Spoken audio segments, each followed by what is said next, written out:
नमस्कार, मैं हूं आपका दोस्त विजय विद्रोही। आप मुझसे जुड़ चुके हैं, इसके लिए आप सबका तहे दिल से शुक्रिया।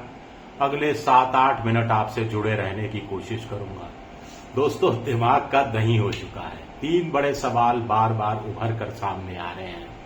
पहला सवाल है कि क्या ईरान और अमेरिका उस 5 सूत्री शांति के सूत्रों को मान लेंगे जिसे चीन और पाकिस्तान मिलकर सामने रख रहा है और उसके आधार पर खाड़ी युद्ध तय होगा। ये 5 सूत्र क्या हैं, 5 चीजें क्या है, इसके बारे में मैं आपको विस्तार से बताऊंगा। दूसरा बड़ा सवाल, क्या ईरान के समय के अनुसार आज रात 8 बजे अमेरिका की टेक कंपनियों पर हमला करेगा और उसके तत्काल बाद भीषण और भीषणतम युद्ध शुरू हो जाएगा जो कब खत्म होगा पता नहीं। तीसरा सवाल, क्या ईरान आज रात का 8 बजे का हमला टाल देता है और राष्ट्रपति ट्रंप कल सुबह या अमेरिका के समय के अनुसार रात 9 बजे का अपना राष्ट्र के नाम संदेश जारी करते हैं और वो भी युद्ध टाल देते हैं या खत्म करने का ऐलान कर देते हैं। आप सब कहेंगे कि तीसरी बात अगर मंजूर हो जाए तो और क्या चाहिए इस दुनिया को। अब पेच कहां है?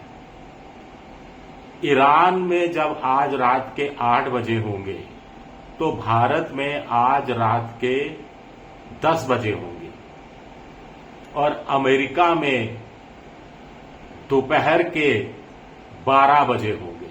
दोपहर के 12 बजे।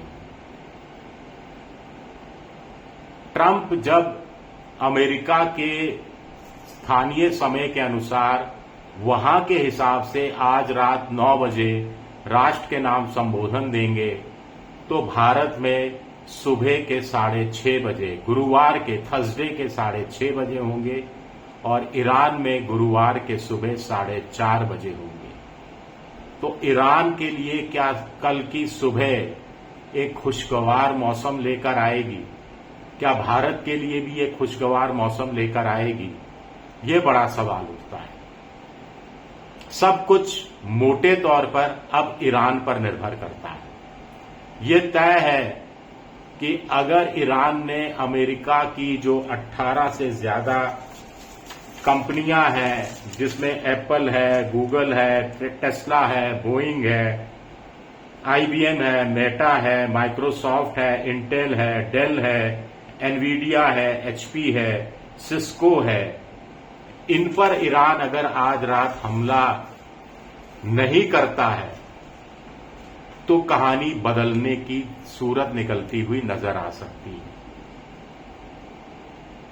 है। इन कंपनियों में की जो नेट वर्थ है वो $15 ट्रिलियन है।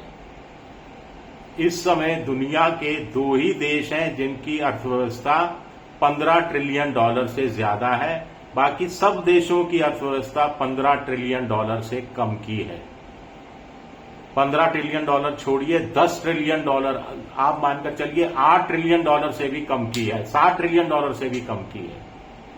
अमेरिका 30-31 ट्रिलियन डॉलर, करीब 19-20 ट्रिलियन डॉलर चीन, उसके बाद फिर जापान और फिर भारत और फिर जर्मनी, कुछ किसी की $4.2 ट्रिलियन है, किसी की $4 ट्रिलियन है, किसी की $3.8 ट्रिलियन है।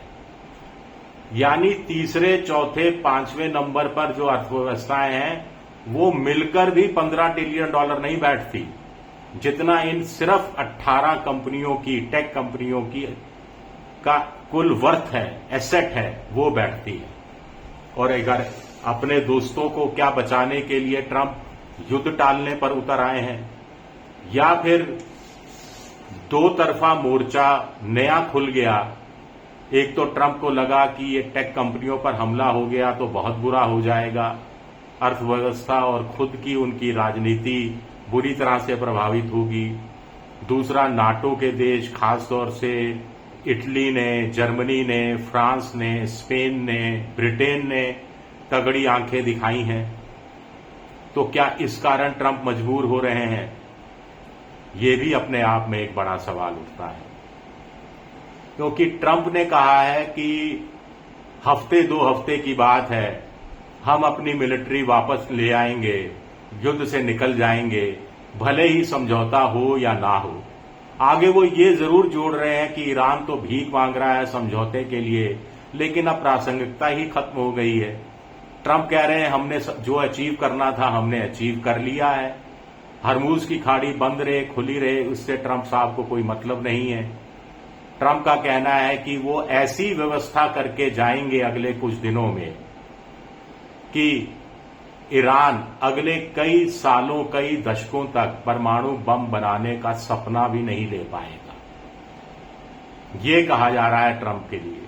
ट्रंप ये वादा कह सकते हैं, दुनिया भी यकीन कर ही लेगी, और वैसे भी ये कोई बड़ी बात नहीं है, क्योंकि ईरान तो पहले ही कह चुका है कि हम परमाणु बम बनाने वाले नहीं है, किसी सूरत में बनाने वाले नहीं है।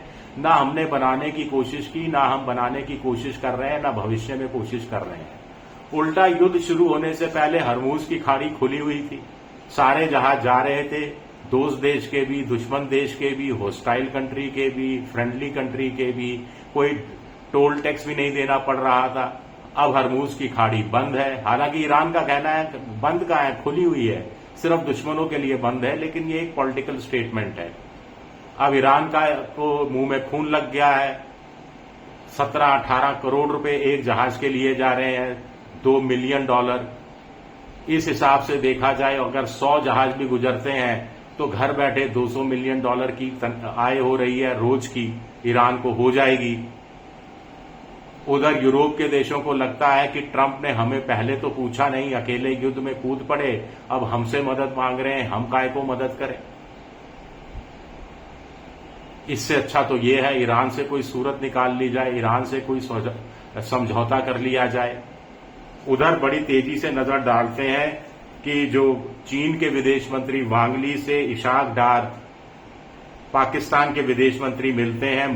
जनरल मुनीर भी चीन में हैं और दोनों 5 सूत्री कार्यक्रम सामने रखते हैं। पहला का इसका 5 सूत्री शांति का पहला सेंटेंस यह है कि हमले तुरंत प्रभाव से बंद होने चाहिए और मानवीय मदद दी जानी चाहिए युद्ध क्षेत्र को। दूसरी बात कर रहे हैं कि बातचीत जल्द शुरू होनी चाहिए, संप्रभुता का सम्मान होना चाहिए, क्षेत्रीय एकता और अखंडता पर आंच नहीं आनी चाहिए, डायलॉग और डिप्लोमेसी पर जोर दिया जाना चाहिए। तीसरा कहा जा रहा है कि जो नागरिकों पर हमले तत्काल प्रभाव से बंद हो, गैर सैन्य ठिकानों पर कोई हमला नहीं किया जाए। चौथी बात हरमुज की खाड़ी को लेकर है कि हरमुज की खाड़ी की सुरक्षा हो, जहाजों को सुरक्षित रूप से वहां आने जाने दिया जाए। 5वीं बात है कि यूएन चार्टर पर अमल हो। चीन अचानक ऐसा शांति प्रिय या शांति दूत की भूमिका में क्यों आ गया? अभी तक तो वो बाहर से मजे ले रहा था। इस पर एक अलग से वीडियो बनाऊंगा। खैर, मेरा ये वीडियो देखने के लिए बहुत बहुत शुक्रिया। पसंद आए तो लाइक कीजिए, सब्सक्राइब कीजिए, शेयर कीजिए। आप मेंबरशिप ड्राइव में भी जा सकते हैं। शुक्रिया, बहुत बहुत शुक्रिया।